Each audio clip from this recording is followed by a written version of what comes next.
Hyderabad Jubilee hills Nandagiri హిల్స్లో నేపాలీ దోపిడీ దొంగలు రెచ్చిపోయారు.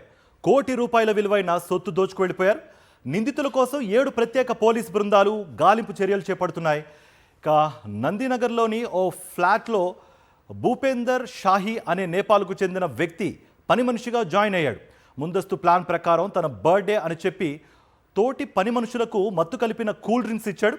మరో 2 నేపాల్ గ్యాంగ్కు చెందిన వ్యక్తులతో కలిసి ఇంట్లో ఉన్న లాకర్ పగలగొట్టారు.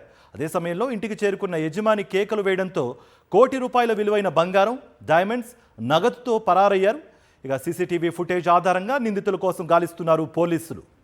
ఇదే అంశానికి సంబంధించి మరింత సమాచారం మా ప్రతినిధి రవిచంద్ర అందిస్తారు. రవిచంద్ర.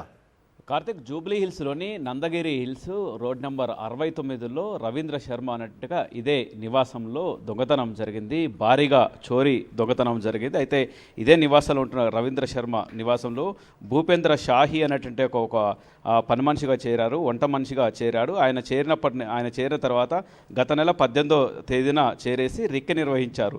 అంటే రవీంద్ర శర్మ ఎక్కడెక్కడైతే ఖరీదైన వస్తువులు కావచ్చు, ముఖ్యంగా బంగారం కావచ్చు, ఆభరణాలు, నగదు, క్యాష్ ఎక్కడెక్కడ పెడుతున్నారు. ఎందుకంటే రవీంద్ర శర్మ ఈయన వ్యాపారవేత్త, అయితే బిజినెస్ చేస్తున్నారు. అయితే దానికి సంబంధించి ఆయన ఆర్థిక మూలాలన్నీ కూడా పసిగట్టారు భూపేంద్ర షాహీ అనే నేపాల్కు సంబంధించిన ఒక వ్యక్తి. అయితే ముగ్గురు, అంటే ఈయనతో పాటు మరో ముగ్గురిని తీసుకొచ్చారు. అయితే రవీంద్ర శర్మ ఇక్కడి నుంచి వాళ్ళ ఫంక్షన్కి వెళ్ళారు. ఫంక్షన్కి వెళ్ళటంతో కుటుంబ సభ్యులతోటి నివాసంలో ఉంటున్న ఒక ఓనరు ఫంక్షన్కి వెళ్ళిన తర్వాత ఇక్కడికి వచ్చినటువంటి ఒక భూపేంద్ర షాహీ మరో ముగ్గురు నేపాలీ వాళ్ళని అందుబాటులో ఉంచుకున్నారు. ఈ చుట్టుపక్కల అందుబాటులో ఉంచుకొని ఉన్నటువంటి నివాసంలో ఉన్నటువంటి ఒక వాళ్ళని మిగతా పని మనుషులు కావచ్చు, వంట మనుషులు కావచ్చు, వాళ్ళందరికీ కూడా అందులో కూల్ డ్రింక్స్లో కొంత మత్తు పదార్థాలు కలిపారు. దీంతో వాళ్ళ నాకు బర్త్డే ఉంది, ఈ విధంగా బర్త్డే కావడంతో కేకు, కూల్ డ్రింక్స్ తీసుకొచ్చానంటూ కూల్ డ్రింక్స్లో కలిపిన మత్తు పదార్థాలు కలిపిన కూల్ డ్రింక్స్ ఇందులో ఉన్నటువంటి మిగతా వాళ్ళకు, పని మనుషులకు, వాళ్ళందరికీ ఇచ్చారు. దాంతో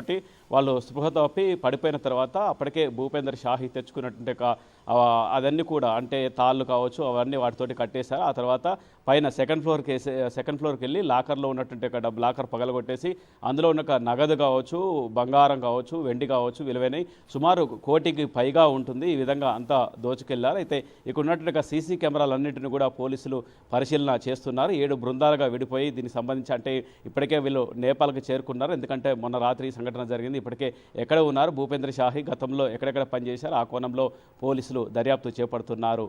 కార్తిక్. Thank you Ravichandra.